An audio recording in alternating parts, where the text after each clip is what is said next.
अक्षरमहं पुरुषोत्तम दासोस्मि। अक्षर एवो हूँ, पुरुषोत्तमनो दास छूं। अक्षरम् अहं पुरुषोत्तम दासोऽस्मि। अक्षरम् अहं पुरुषो। नारायण नारायण सबको। आज सबका जो शेयरिंग आया है वो बहुत अच्छा है। काफी लोगों को उसमें अपने जीवन के प्रश्नों के उत्तर मिले हैं। लेकिन हम अपने सत्संग ग्रुप में हर मंगलवार को नारायण थैंक यू की माला करते हैं।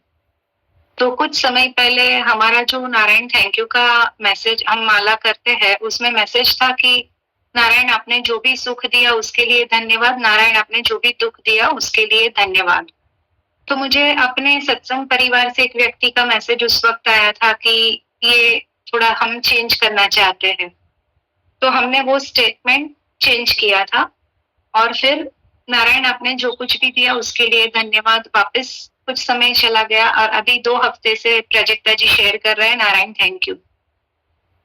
तो हमारे जीवन में हमें ऐसे लगता है कि मुझे क्यों दुख मिलता है या मैं इतनी माला करती हूँ। हम बोलते हैं कि सब कुछ करता हरता नारायण है, तो फिर वो हमें दुख क्यों देते हैं।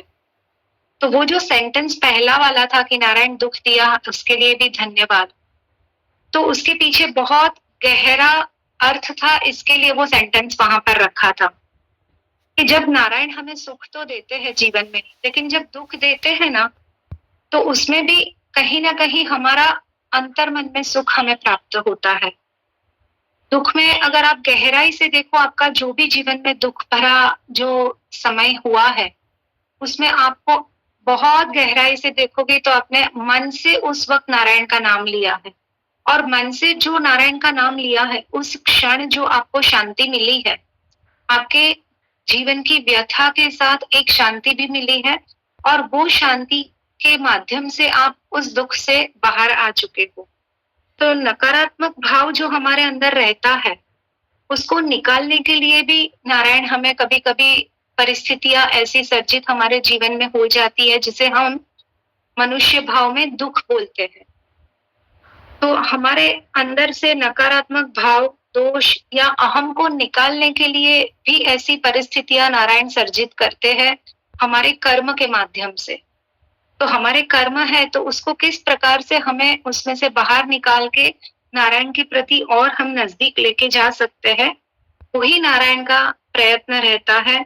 कभी कभी हमें अहम भाव आ जाता है कि मैं नहीं होता तो ये कार्य कैसे होता, या मैं नहीं रहता तो ये कार्य हो ही नहीं सकता, मेरे बगैर मेरे परिवार को पता चल जाएगा अगर हम 4 दिन नहीं है तो।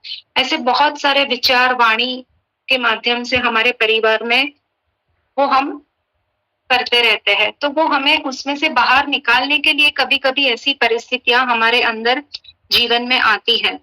नारायण को जैसे हमें बहुत कुछ देते हैं, वैसे छीनना भी उनकी कृपा है कि हमारे पास बहुत सारा कुछ हमें नारायण ने दिया है और फिर छीन लिया। तो छीनते वक्त हमें ऐसे सोचते हैं कि नारायण हमें बहुत दुख दे रहे। तो सबसे पहले नारायण क्या बोलते हैं कि जब मैं छीनता हूं तो सबसे पहले उनके परिवार को, उनके स्वजन को, उनके ऑफिस में जो बहुत निकट है उनको मैं दूर कर देता हूँ ताकि वो मेरे तरफ ध्यान करे। पैसा उसके बाद भी अगर मनुष्य नहीं समझ पाता है तो उनका पैसा, पद, जो कुछ भी है वो मैं ले लेता हूँ। जैसे ही मैं बस पैसा और पद लेता हूँ तब व्यक्ति हार के, थक कर मेरे पास आता है और फिर वो समर्पण भाव, सरेंडर भाव से मुझे प्रार्थना करता है। और जैसे अर्जुन का रथ मैंने सारथी बन के चलाया था, उस क्षण में उस व्यक्ति का, उस आत्मा का, उस जीव का सारथी बन जाता हूँ। तो नारद जी जब एक बार वैकुंठ धाम जाते हैं, नारायण धाम जाते हैं और वहां पर घूमते हैं तो वो लक्ष्मी जी को देखते हैं, लेकिन वहां पर नारायण उनको नहीं दिखते हैं। तो वो आखिर में पूछते हैं लक्ष्मी जी को कि नारायण कहाँ पर है। तो तो बोले कि वो तो अपने मेडिटेशन में ध्यान में बैठे हैं, जैसे हम लोग ध्यान करते हैं वैसे नारायण भी ध्यान करते हैं। तो नारद जी को थोड़ा सा प्रश्न हुआ कि नारायण स्वयं किसका ध्यान कर रहे हैं। तो वहां जाके जैसे ही नारायण ध्यान में से बाहर आते हैं तो वो उनसे बात करते हैं कि हे नारायण, आप किसका ध्यान करते हो। तो ये जो हम मंगलवार की माला करते हैं और आज यहाँ पर जो जुड़े हैं ना, उनका आपको इसमें उत्तर मिलेगा।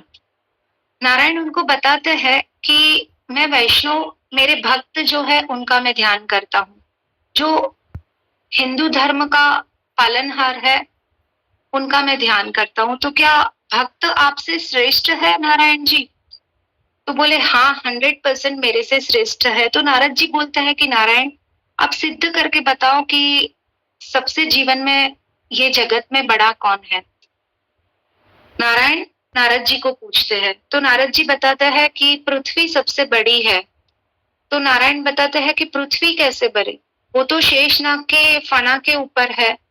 तो नारद जी बोले फिर शेषनाग बड़े हो गए। तो बोले नहीं, वो तो शंकर के हाथ में पहना जाता है। तो बोले शिव जी बड़े। तो बोला कि नहीं, शिव जी का तो कैलाश धाम को तो पूरा रावण ने ही अपने हाथ में ले लिया था। तो बोला रावण से तो बड़ा वाली है, जो रावण को भी अपने हाथ में रखता था, उससे भी बड़ा वाली है। तो बोला वाली है। तो बोला कि नहीं। तो बोला और कौन है? तो वाली को मारने वाला श्री राम। तो बोलते हैं कि ना ना, श्री राम भी नहीं है, उससे भी परे कौन है? तो बोले मेरे भक्त है, क्योंकि जब वो दुख में रहते हैं और जब वो मुझे खरे हृदय से पुकारते हैं, और जो ज्ञानी है वो ही मुझे खरे हृदय से पुकारते हैं, तो उनके हृदय में मैं जाके बसता हूँ। और मेरे हृदय में जो है वो वैष्णव भक्त जो है वो मेरे हृदय में बसता है। तो मुझे उनका ध्यान करना बहुत आवश्यक है, और इसीलिए मैं रोज मेडिटेशन मेरे भक्तों का करता हूँ। ऐसे स्वयं नारायण नारद जी के साथ संवाद करते हुए वैकुंठ धाम में बातें करते हैं। तो हम नारायण का धन्यवाद करते हैं, कभी कभी चलते फिरते करते हैं, हमारे जीवन के बहुत उलझे हुए प्रश्नों में करते हैं कि चलो नारायण धन्यवाद, क्योंकि हम परिस्थिति में इतने दुख से पसार होते हैं, व्यथा से पसार होते हैं, लेकिन उस वक्त हम जब नारायण का नाम लेते हैं तब अपने आत्मा के अंदर से एक भाव उत्पन्न होता है और वो भाव से लेते हैं। तो जैसे ही वो भाव उत्पन्न होता है वैसे नारायण स्वयं हमारे हृदय में विराजमान होते हैं और हम नारायण के हृदय में विराजमान होते हैं। तो जब हम नारायण के हृदय में विराजमान होते हैं तो नारायण स्वयं हमें उस वक्त अपने मेडिटेशन में, अपने ध्यान में याद करते हैं। तो ईश्वर से हम जब विमुख हो जाते हैं, हमारे आत्मा जब विमुख हो जाती है, तब हमें ईश्वर से जुड़ने के लिए ये सत्संग अति आवश्यक है। और ये सत्संग के माध्यम से ही हम ईश्वर के पथ पर आगे जा सकते हैं, भक्ति मार्ग में, ज्ञान मार्ग में, अपने कर्म मार्ग में। जो लौकिक कर्म है हमारे ऑफिस के, हमारे परिवार के, हमारे घर के, वो सब में हमें नारायण को साथ में रखते रखते हम जो कर्म पथ पर हम आगे जाते हैं, क्योंकि मनुष्य को मोक्ष के लिए सर्वप्रथम कर्म मार्ग ही बताया गया है। तो वो सबसे जुड़ने के लिए हमें सत्संग में जुड़ना अति आवश्यक है। तो इसीलिए हमें सत्संग में जुड़े रहना है। नारायण नारायण।